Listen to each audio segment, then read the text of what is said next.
In 2020, Zell and I lived together in a small apartment in Victoria. We went on walks together, we talked together. Zell bought me books, he encouraged me. He believed in me, he thought that I could be an intellectual. He bought me a desk. At that desk, I set up my books, and he thought that I was getting work done. Really, I was having an online affair behind his back. For me, it is 100% about honesty. And nothing else is like that, all right? Because if you're honest about murder, it's still murder. If you're honest about drug addiction, it's still drug addiction, you're still a drug addict, you've still got the brain damage to deal with. But when you're honest about cheating, it's not cheating at all. I'm starting to feel a desire to use my brain. Even though I come off and radiate so much joy and excitement for life pretty regularly, I often wake up not always feeling 100%. I've always been insecure about feeling stupid. I've always felt stupid. But it felt like I had a more pressing issue to attend to, and that being not being pretty enough. I've been trying to connect with my body more, and especially my lady parts, so I will do some eye gazing, look at my body, look at my yoni, and have a really beautiful, loving conversation and connect with her. Something Zell once told me was about telling the truth. He said, if you tell the truth, your story is coherent. If you consistently tell coherent stories, you stay sane. If you tell lies, your story is incoherent. And if you consistently tell incoherent stories, you go insane. He said it more eloquently than that, but that's how I've internalized it, and that's how I'm saying it in my own words. I have dug a really, really deep hole for myself, and I'm trying to dig my way out.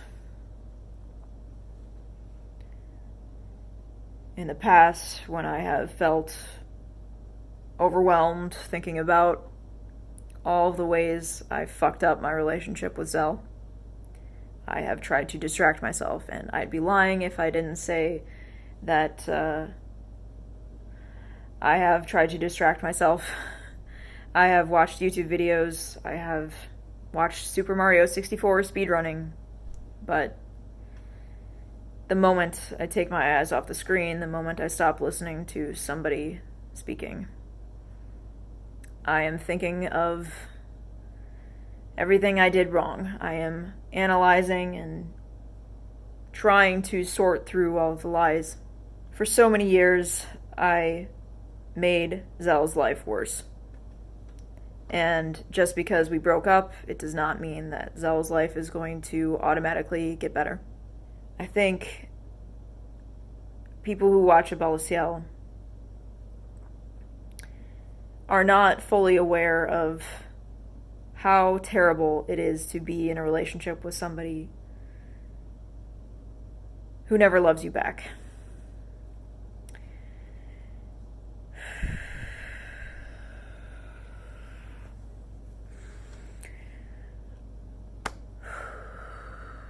I received messages from the same old friend that I mentioned in my prior video, and I received messages from another old friend.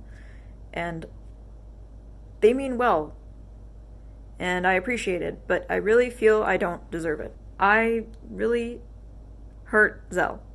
I really damaged him. And for years, I treated him badly. For years, I lied to him. For years, I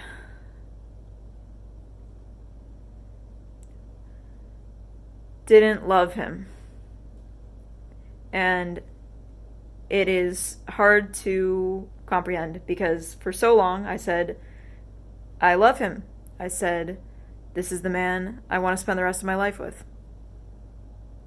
And I always thought back to the beginning of the relationship. I watched à-bas-le-ciel. I watched his YouTube videos.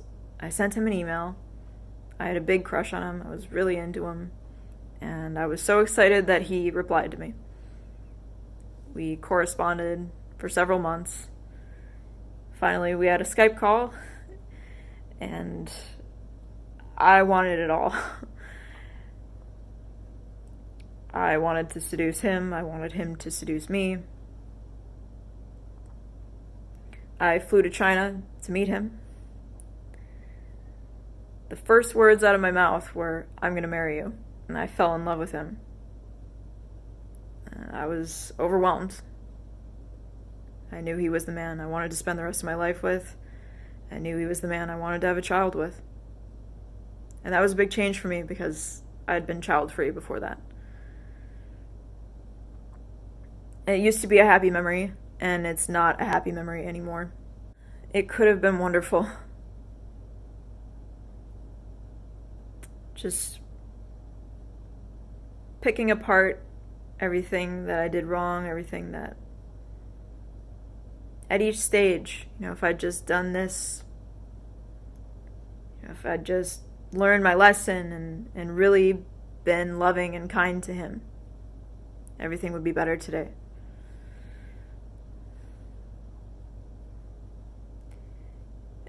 Within the first year, we talked about the importance of being loving toward your partner, not just being in love with them, being loving toward them, doing things for them. When they come to you with their sorrows, being kind to them, being loving toward them,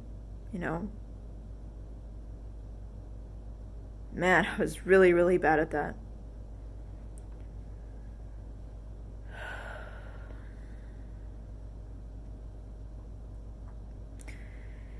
In 2020, Zell and I lived together in a small apartment in Victoria.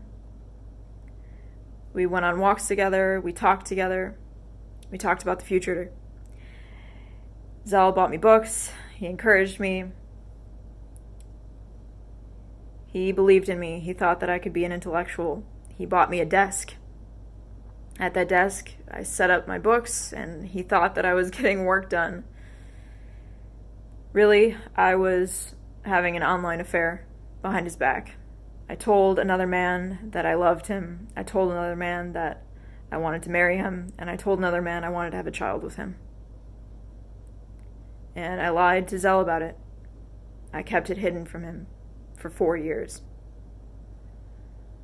Zell later read the messages, and he knew what had made our relationship special from the beginning wasn't special anymore.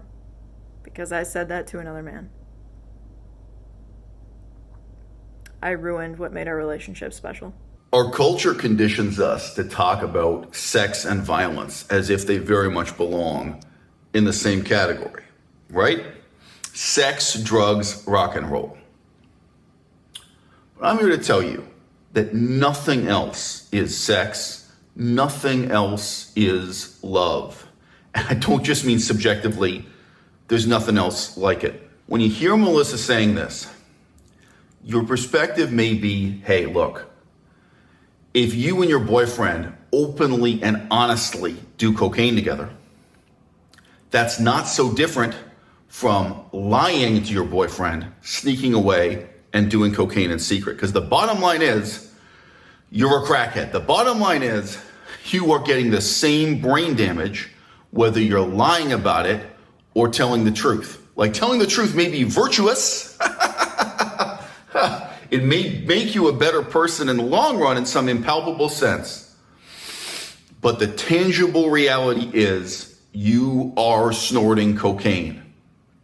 And in the same way, if you think about sex and drugs as kind of parallel, you think, look, either a penis goes into a vagina or not. The physical reality of sex and the risks and the consequences and the feelings and the emotions, it's gonna be the same whether the girlfriend lies to her boyfriend, whether she works with her boyfriend in an honest and open way, or she acts in secret.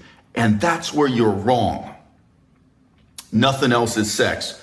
Nothing else is love.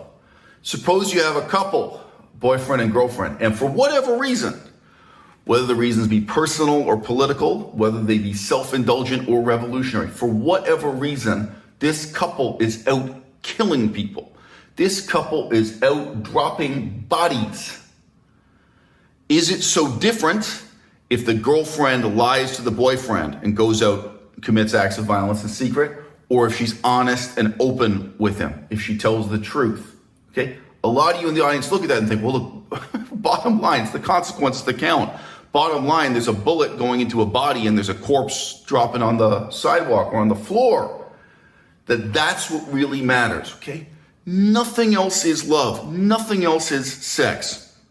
The difference between a boyfriend and a girlfriend who in an honest and open way talk to each other and say, hey, look, here's this other couple, and the four of us are going to meet up in a hotel room and all have sex together, right? Where it's honest and open and cooperative and collaborative, and where everybody's feelings get thought about. It's not just that, you're not hurting my feelings, I'm not hurting your feelings. All four people get their due consideration. Everybody's treated like a human being. Nobody's treated like a whore. Nobody's lied to or manipulated. Nobody feels cheated and nobody feels cheated on. That is so fundamentally different from the boyfriend lying to and manipulating the girlfriend, or the boyfriend lying to and manipulating the other woman, or the other couple, the other man, whatever it may be. The process is the product, okay? Melissa is telling this story from her perspective with her values and her priorities. And I think you can watch this video and you can come to the conclusion that for Melissa, it's about 50% about honesty, the difference between honesty and dishonesty. But for me, it is 100% about honesty. And nothing else is like that, all right? Because if you're honest about murder, it's still murder. If you're honest about drug addiction, it's still drug addiction. You're still a drug addict. You've still got the brain damage to deal with. But when you're honest about cheating, it's not cheating at all. You can be loving. You can be supportive. You can be cooperative. You can have a wonderful, positive relationship with one other person where you get to have sex with 2 or 12 other people. But honesty is such a crucial factor at every step, at every stage of that process. We had an open relationship. I could have actually been honest with Zell about my sexual desires, but I was never honest. We could have had meaningful relationships with other people, and, polyamory, it does include, amory, it does include love. If I'd been honest with Zell, I wasn't honest with anybody. I think back to, the love story with Zell. I really fell in love with him.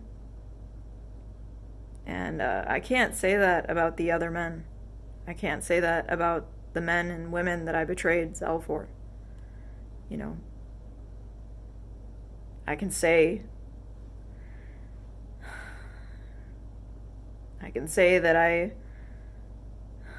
lied. I can say that I wanted to feel some way, but really, I didn't fall in love with them. I never met them. But I ruined my life for them anyway.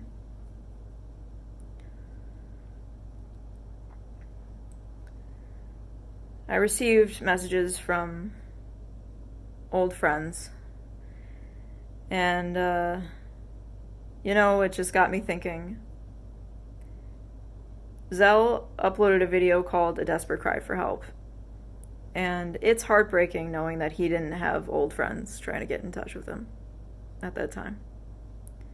It's heartbreaking knowing that I didn't even watch the video when he first published it.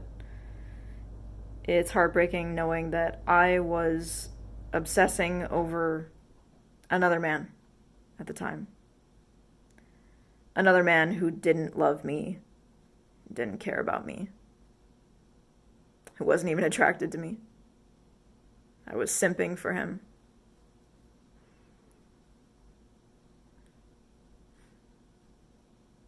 so much time wasted too. So much potential wasted. You know, of course, what potential I had, what potential Zell had, but us together, you know, could have been wonderful. Had I just been loving, had I just done what a loving partner should do, just be honest. And it's heartbreaking for him looking back, knowing he trusted me. He didn't read my messages. If he had, he would have found out about this way sooner. But he wasn't the jealous type. He didn't spy on me. He didn't read my messages. He trusted me. And it's so sad for him looking back and knowing that he shouldn't have trusted me.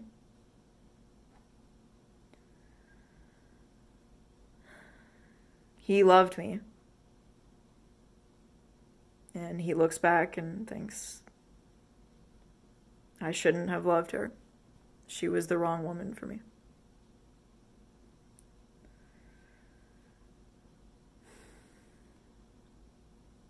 You know, it's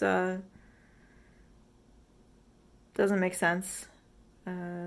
Trying to come up with a rational explanation. It's something that I've tried to do for so long. There is no rational explanation. There is just the cold, hard truth.